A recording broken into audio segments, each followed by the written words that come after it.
Hello friends, मैं स्वागत करता हूँ डेली करंट अफेयर्स के इस सेशन में, जहां आप लोग को 4 अप्रैल 2025 का करंट अफेयर्स पूरा डिटेल्स में डिस्कशन किया जाएगा। हर करंट अफेयर्स आपका स्ट्रेटेजी के माध्यम से और मैपिंग के माध्यम से बताया जाएगा। तो आप सब वीडियो लास्ट तक देखिए, कई सारे महत्वपूर्ण क्वेश्चन आपको मिलने वाले हैं। अभी ये क्वेश्चन आपको तो आगे मिलने वाला है। वैसे पहले आपका शुरुआत करते हैं इम्पोर्टेंट डेज के साथ है। आज हम लोग अंतर्राष्ट्रीय गाजर दिवस मना रहे हैं। कौन सा दिवस? गाजर। आप सब गाजर जरूर एक आध बार जरूर खाए होंगे। तो इंटरनेशनल कैरेट डे कब मनाया जाता है? 4 अप्रैल को। तो क्यों मनाया जाता है आप जानते होंगे। गाजर जो है इसमें बहुत महत्वपूर्ण पोषक तत्व पाए जाते हैं, जिसमें विटामिन ए बहुत अधिक मात्रा में पाया जाता है। और विटामिन ए जो है रतौंधी से जो है दूर होने में, रतौंधी को कम करने में कामयाब होता है। यानी अगर आप विटामिन ए खाते हैं तो आपको रतौंधी नहीं होगी, आपकी आंखों की रोशनी जो है और मतलब कैरेट खाते हैं तो विटामिन ए मिलेगा और सबसे अधिक स्रोत है कैरेट, तो रतौंधी आपको नहीं होगा। तो ध्यान रखना, यानी आपकी आंख के लिए कैरेट बहुत महत्वपूर्ण है। तो उद्देश्य क्या है इसको मनाने का, अंतर्राष्ट्रीय गाजर दिवस मनाने का? लोगों को गाजर का सेवन करने से मिलने वाले फायदे और लाभ के बारे में जागरूक करना है, इसलिए यह मनाया जाता है। 2003 से यह दिवस मनाया जाता है विश्व भर में। और गाजर में जो है विटामिन ए, बीटा कैरोटीन, इसी के कारण से इसका जो है रंग ऐसा थोड़ा सा लाल होता है। फाइबर जैसी जो है महत्वपूर्ण पोषक तत्व पाए जाते हैं, जो आंखों के लिए, त्वचा के लिए और पाचन के लिए बहुत फायदेमंद होता है। तो ये आपको ध्यान रखना है। ये देखेंगे आप गाजर जरूर खाए होंगे। तो आज हम लोग इंटरनेशनल कैरेट डे मना रहे हैं। अगला दिवस मना रहे हैं अंतर्राष्ट्रीय खदान जागरूकता दिवस। तो ये कब मनाते हैं? International mine awareness day. आप जानते होंगे हमारे यहाँ तो जो है रेड होल माइनिंग फेमस है। रेड होल माइनिंग क्या होता है? जो चूहे की तरह जो है जाकर के अपनी जिंदगी को दांव पर रख करके लोग खुदाई करने जाते हैं, खदानों में जो है लोग माइन खनने जाते हैं। तो ये इससे मतलब ये हमारे इंडिया में इस तरह से माइन जो है रेड होल माइनिंग फेमस है। तो इसके लिए जागरूकता बढ़ाने के लिए कि खदान में भी सुरक्षित जाइए और सब इसके बारे में जो है महत्वपूर्ण बातों के बारे में जागरूकता बढ़ाने के लिए यह दिवस मनाया जाता है। उद्देश्य क्या है?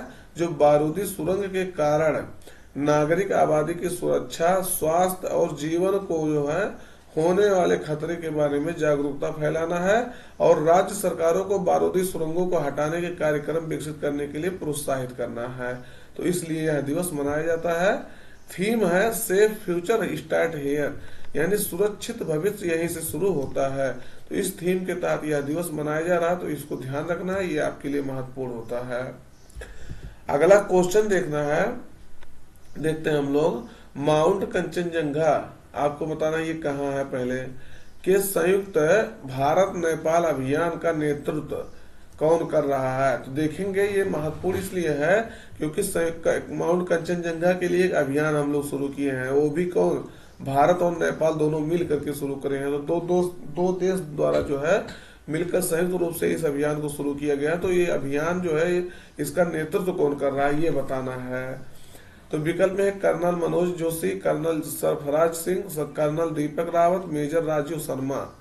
सही उत्तर आपका बी रहेगा, कर्नल सरफराज सिंह इसका नेतृत्व कर रहे हैं। माउंट कंचनजंगा का जो संयुक्त अभियान है भारत और नेपाल के बीच, इसका ये नेतृत्व कर रहे हैं। तो रक्षा मंत्री राजनाथ सिंह ने 3 अप्रैल को, आज कौन सा दिन है? 4 अप्रैल, तो कल ही इसको शुरू किए हैं। नई दिल्ली स्थित साउथ ब्लॉक के माउंट एवरेस्ट, साउथ ब्लॉक से जो है 8,848 मीटर जो माउंट एवरेस्ट है उसके लिए, और जो माउंट कंचनजंगा है 8,586 मीटर, इस दोनों अभियानों को रवाना किया है। किसने किया है? तो रक्षा मंत्री राजनाथ सिंह ने किया है।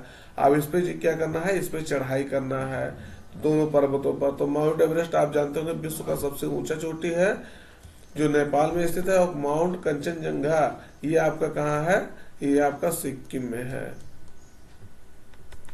तो सिक्किम में जो ये स्थित माउंट कंचनजंगा 8,586 मीटर, इस पे इसके अभियान के लिए अभी आपको बताएं कौन गया है। तो कर्नल जो है सरफराज सिंह इसके लिए गए हैं। और वही भारतीय सेना के माउंट एवरेस्ट अभियान में जो है 34 पर्वतारोही शामिल हैं जो पारंपरिक साउथ कोल रूट से जो है चढ़ाई करेंगे।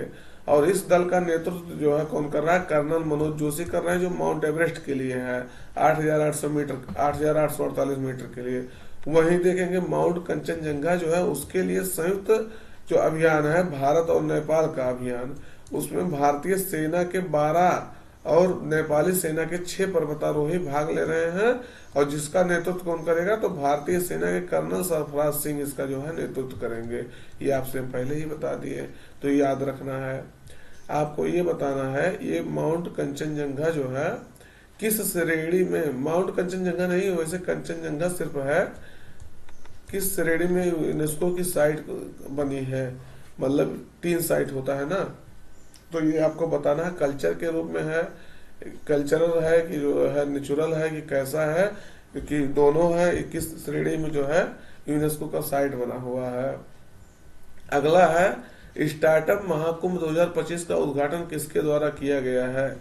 तो महाकुंभ आप जानते होंगे, महाकुंभ मतलब क्या, किसी भी चीज की जो, जैसे मान महाकुंभ लगा था तो वहां क्या था, मेला, नहाने वाले लोगों की भीड़ लगी थी, तो स्टार्टअप से संबंधित जो भीड़ है उसके लिए जो है उसका उद्घाटन किया गया है। तो कौन किया है, विकल्प में नरेंद्र मोदी, पीयूष गोयल, निर्मला सीतारमण, इनमें से कोई नहीं। तो कौन किया है, सही उत्तर आपका रहेगा जो केंद्रीय वाणिज्य और उद्योग मंत्री है हमारे पीयूष गोयल जी, उनके द्वारा इसका स्टार्टअप महाकुंभ का शुरुआत किया गया है, उद्घाटन किया गया है।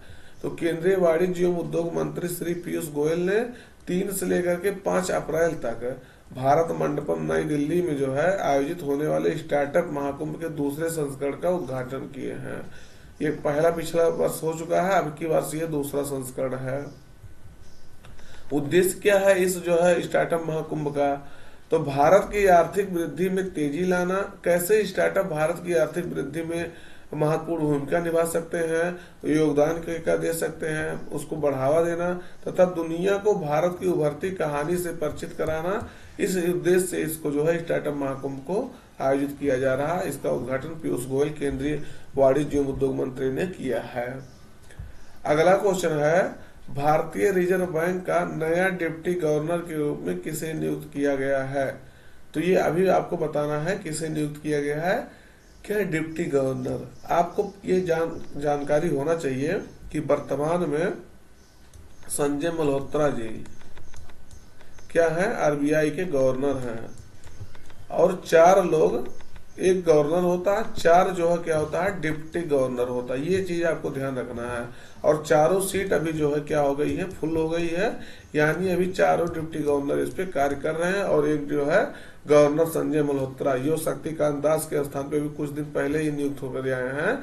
तो ये संजय मल्होत्रा कार्य कर रहे हैं गवर्नर के रूप में, और 4 डिप्टी गवर्नर जो है अभी इसका सीट जो है फुल हो गया है। खाली सीट चल रहा था तो इनका सीट भर लिया गया है। डॉक्टर पूनम गुप्ता द्वारा जो है इनको आरबीआई का गवर्नर बना दिया गया है। ये 4 डिप्टी गवर्नरों में से पहली महिला जो है डिप्टी गवर्नर होगी। पहली महिला नहीं, मतलब इसमें से महिला गवर्नर होगी ये, और 4 आपके पुरुष हैं। तो इनके बारे में देखते हैं। भारत सरकार ने डॉक्टर पूनम गुप्ता को 3 साल के लिए, कितने साल के लिए, 3 साल के कार्यकाल के लिए भारतीय रिजर्व बैंक का नया डिप्टी गवर्नर नियुक्त किया है। और डॉक्टर पूनम गुप्ता किसका स्थान लेंगी, तो माइकल डी पात्रा की जगह लेंगी, जो जनवरी 2025 में नियुक्त हुए थे, मतलब जो है नियुक्त नहीं हुए थे, जनवरी 2025 में इनका पद खाली हो गया था, नियुक्त नहीं हुए थे, तो तब से जो है ये पद खाली था, तब आप पूनम गुप्ता इनका स्थान लेंगी। आपको ये जानना है कि इसकी नियुक्ति जो होता है गवर्नर या डिप्टी गवर्नर की कैसे होता है। तो इसकी नियुक्ति एक जो है आर्थिक मामलों का कैबिनेट समिति बैठती है, उसके द्वारा इसकी नियुक्ति की जाती है। मतलब इस नियुक्ति कौन करता है, सरकार करती है। ये चीज आपको ध्यान रखना, ना कि जो है आरबीआई का कौन ऐसा रूल रेगुलेशन है जो करता है, तो ये तो कौन करता है, सरकार इसकी नियुक्ति करती है। ये भी ध्यान रखना है। पूछा जा चुका है क्वेश्चन, आईएएस तक में भी क्वेश्चन पूछा जा चुका है कि गवर्नर और डिप्टी गवर्नर की नियुक्ति कैसे होता है, तो सरकार करती है। अब आरबीआई जब है, आरबीआई के बारे में जानना है तो आरबीआई के बारे में थोड़ा पढ़ लेते हैं। रिजर्व बैंक ऑफ इंडिया जिसे कहते हैं, इसकी स्थापना जो होता है 1935 में होता है। कब होता है, 1935 को, अप्रैल 1935 को। कैसे होता है, तो आरबीआई एक्ट आया था। क्या आया था, आरबीआई एक्ट कब आया था, 1934 में। उसके तहत इसकी स्थापना की गई थी। कहाँ की गई थी, तो कोलकाता में इसकी स्थापना की गई थी। लेकिन कुछ समय बाद इसका हेडक्वार्टर कहाँ कर दिया गया, मुंबई शिफ्ट कर दिया गया था। ये सब बातें आपको ध्यान रखना है। और इस बैंक इससे जो है 1949 में क्या कर दिया गया, राष्ट्रीयकरण कर दिया गया, नेशनलाइजेशन कर दिया गया इसका। तो आरबीआई क्या है, तो आरबीआई हमारे यहाँ बैंकों का बैंक है। जिस तरह से हम लोगों का बैंक क्या होता है, एसबीआई होता है, एसबीआई होता है, पीएनबी होता है, एक्सिस बैंक होता है, ये क्या है, वाणिज्यिक बैंक है, ये ग्राहकों का बैंक है। वैसे इन बैंकों का, एसबीआई का यानी वाणिज्यिक बैंकों का बैंक कौन होता है, आरबीआई होता है। जब हमको लोन लेना होता है तो हम लोग एसबीआई पीएनबी के पास जाते हैं, एक्सिस बैंक के पास जाते हैं। तो अगर बैंक को लोन लेना होगा तो कहाँ जाएंगे, वो आरबीआई के पास जाते हैं। तो ये होता है जो है बैंकों का काम। ये बैंकों को पूरा रेगुलेट करते हैं। जितना पूरा हमारा बैंकिंग सिस्टम है हमारे इंडिया में, वो पूरे बैंकों को क्या करते हैं, रेगुलेट करते हैं। ये यहाँ तक कि भारत सरकार का बैंक भी यही है। राज्य सरकार भी इससे जो है उधार लेती है और सब करती है। तो ध्यान रखना है, ये बैंकों को जो है रेगुलेट करता है, उनको लाइसेंस देता है, उनकी लाइसेंस को निरस्त भी करता है। तो ये सब इसके महत्वपूर्ण कार्य हैं, सरकारों के बैंक के रूप में कार्य करता है। तो इसको इसके सब के बारे में आपको जानकारी रखना है। और संजय मल्होत्रा जी इसके वर्तमान में क्या है, गवर्नर है, तो इसको भी ध्यान रखना है आपको।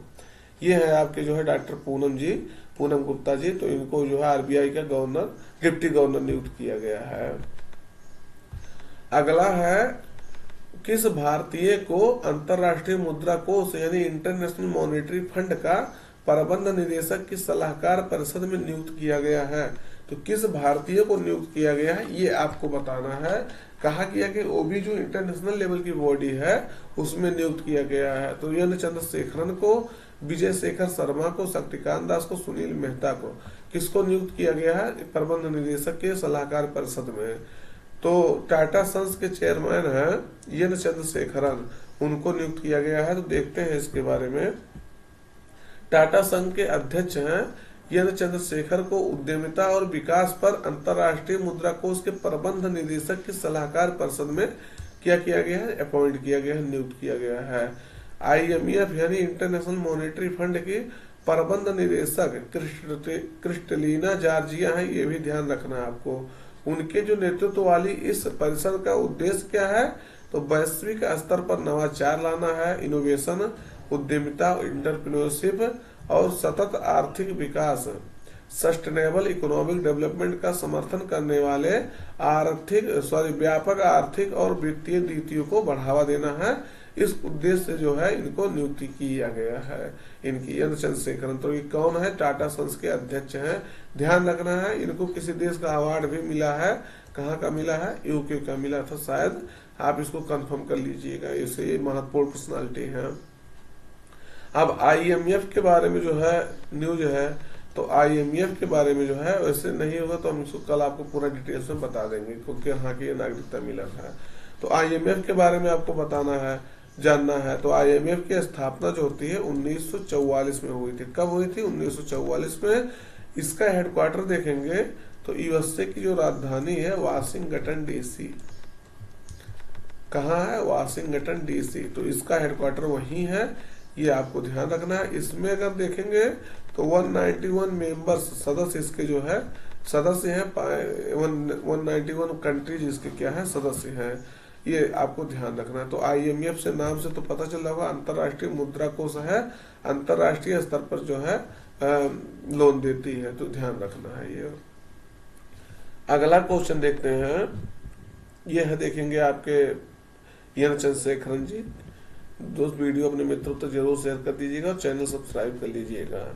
अगला है, राष्ट्रमंडल देशों की पहली अफ्रीकी महिला महासचिव कौन बनी है। तो देखेंगे अभी राष्ट्रमंडल खेल आप सुने होंगे जरूर। तो राष्ट्रमंडल खेल होता है, राष्ट्रमंडल देश भी होते हैं, लगभग 56 देश इसमें शामिल है, 56-57 जो भी है।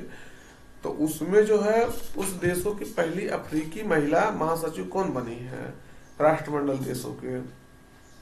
तो विकल्प में Shirley Bochwey, Rita Jones, Alice Toms, इनमें से कोई नहीं। सही उत्तर आपका पहला रहेगा, शर्ली बोचवे जो है इसकी क्या बनी है, पहली महिला अफ्रीकी महिला महासचिव बनी हैं। तो ये घाना देश से जो है शर्ली वाजपेयी कहाँ से, घाना देश से बिलोंग करती हैं। यह राष्ट्रमंडल देशों की पहली अफ्रीकी महिला महासचिव बनी है। यह पैट्रिसिया स्कॉटलैंड की स्थान लेंगी, जो डोमिनिका के स्थान पर स्थान लेंगे, मतलब के स्थान पर 4 वर्षों के लिए इनकी नियुक्ति या इन पद पर इनको चुना गया है। तो राष्ट्रमंडल खेल क्या है या राष्ट्रमंडल देश क्या है? तो राष्ट्रमंडल देश जो होता है ये 1931 में स्थापित किया गया था। 56 देश हैं भारत सहित, इसमें कितने 56 देश हैं ऐसे देश। ये 56 ऐसे देश हैं जो राजनीतिक संघ बनाए हैं, जो कभी ब्रिटिश की कॉलोनी रह चुके हैं, यानी ब्रिटिश जो है इस पे अपना कब्जा कर चुका है, ब्रिटिश कभी इस पे राज कर चुका है, उसको अपना उपनिवेश या कॉलोनी बना चुका है। तो वो देश मिलकर के ये संगठन बनाए हैं। कौन सा? राष्ट्रमंडल। लंदन में, यूनाइटेड किंगडम के लंदन में इसका हेडक्वार्टर है। तो ये आपको याद रखना है सब। इसके बारे में आपको पता होगा। इसी 56 देश को बीच में जो है 56-57 देश के बीच में कॉमनवेल्थ गेम्स होता है। तो कॉमनवेल्थ गेम्स अब की बार कहाँ होगा ये गेम्स? तो कहाँ होगा? स्कॉटलैंड में होगा। वो भी कहाँ? स्कॉटलैंड के वेल्स में। तो ये भी ध्यान रखना है। ये ऑस्ट्रेलिया में होने वाला था लेकिन उसको हटा दिया गया था। तो अब इसका खेल जो है कहाँ होगा? वेल्स में होगा। अगला है शिशु वाटिका पहल किस राज्य सरकार द्वारा शुरू की गई है? तो सही उत्तर आपको बताना है किस राज्य सरकार द्वारा शिशु वाटिका पहल शुरू की गई है। तो उड़ीसा सरकार द्वारा जो है इसका शुरू किया गया है इस पहल को। तो शिशु वाटिका पहल मतलब नाम से पता चल रहा है, वाटिका मतलब खेल कूद से थोड़ा संबंधित होता है, क्रीड़ा। तो जो है उड़ीसा के सभी सरकारी प्राइमरी स्कूलों में शुरू की गई है शिशु वाटिका पहल। इसका उद्देश्य क्या है?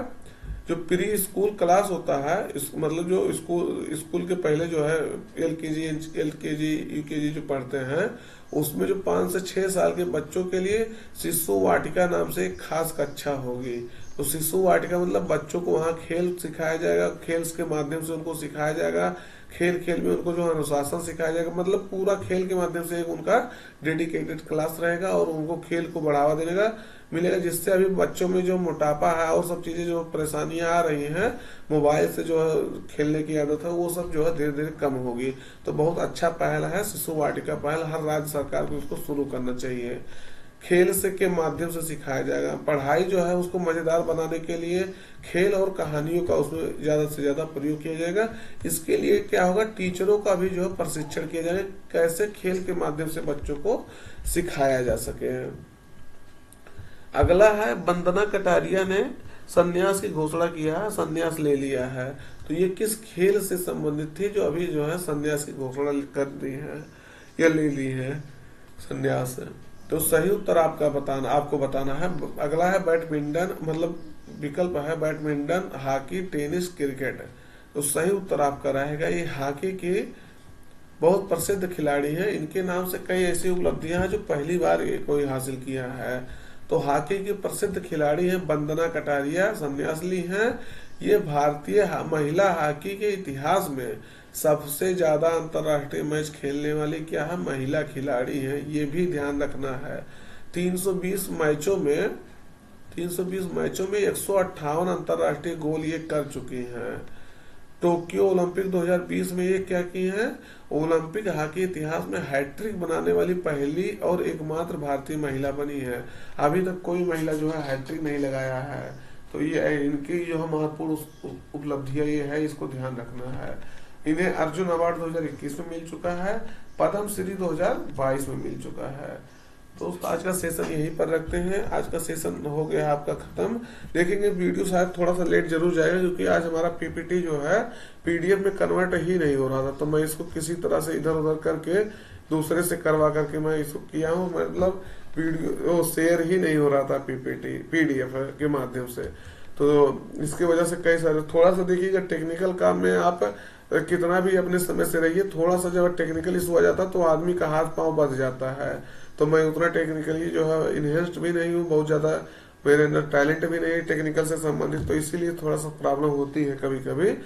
तो वीडियो ऐसे आपको टाइम से मिलता रहेगा।